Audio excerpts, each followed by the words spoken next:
அனைவருக்கும் வணக்கம். எல்லோரும் எப்படி இருக்கீங்க? நான் நல்லா இருக்கேன். இன்றைக்கி எங்கள் பங்காளி வீட்டில் வந்து ஒரு சித்தப்பா பையனுக்கு உப்பு சக்கரை வாங்கி ஜவுளி எடுக்கிறதுங்க. அதுக்காக நானும் எங்கள் அம்மாவும் காலையில் 6 மணிக்கே கிளம்பி ஈரோடு கொங்கலாமன் கோயிலுக்கு போயிட்டோம். அங்கே நாங்கள் போகும்போதே பார்த்திங்கன்னா உப்பு சக்கரைலாம் வாங்கிட்டு இருந்தாங்க. அப்புறம் நாங்களும் போய் ஃபங்க்ஷனில் கலந்துட்டோம். இது வந்து என் பங்காளி வீடுங்கிறத தாண்டி எங்கள் அம்மாவோடைய அந்த சித்தி வந்து எங்கள் அம்மாவுக்கு வந்து ரொம்ப க்ளோஸ் ரிலேட்டிவ். அவங்க அம்மா சைடு, எங்கள் அம்மாயி சைடு அவங்க. ஸோ அந்த சைடுலேருந்து நிறையா பேர் வந்திருந்தாங்க. எங்கள் அம்மாயி வீடு சைடுலேருந்து நிறையா பேர் வந்திருந்தாங்க.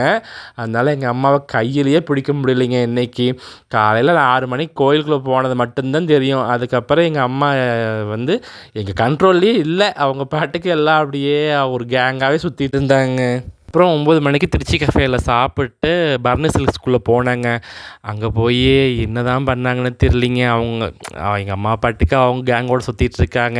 இந்த பக்கம் எல்லாம் சேரீ எடுத்துகிட்டு இருந்தாங்க. நமக்கு அங்கே என்ன பண்ணுறதுன்னு தெரியலிங்க. நிறையா நம்மள மாதிரியே ஒரு 4-5 பேர் உட்காந்துருந்தாங்க. அவங்க கூட போய் நானும் ஐக்கியமாயிட்டேன். எனக்கு இந்த ஃபங்க்ஷனில் தெரிஞ்சது பார்த்திங்கன்னா 2-3 பேர் தான் தெரியும். அவங்களும் கொஞ்சம் பிஸியாக இருந்ததுனால நான் வந்து அப்படியே சைலண்ட்டாக உட்காந்துட்டேன்.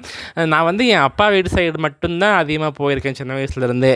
என் அம்மா வீடு சைடு வந்து சொந்தக்காரங்க வீட்டுக்கு அதிகமாக போனதும் கிடையாது. எனக்கு யார் என்ன உறவுன்னு கூட தெரியாது.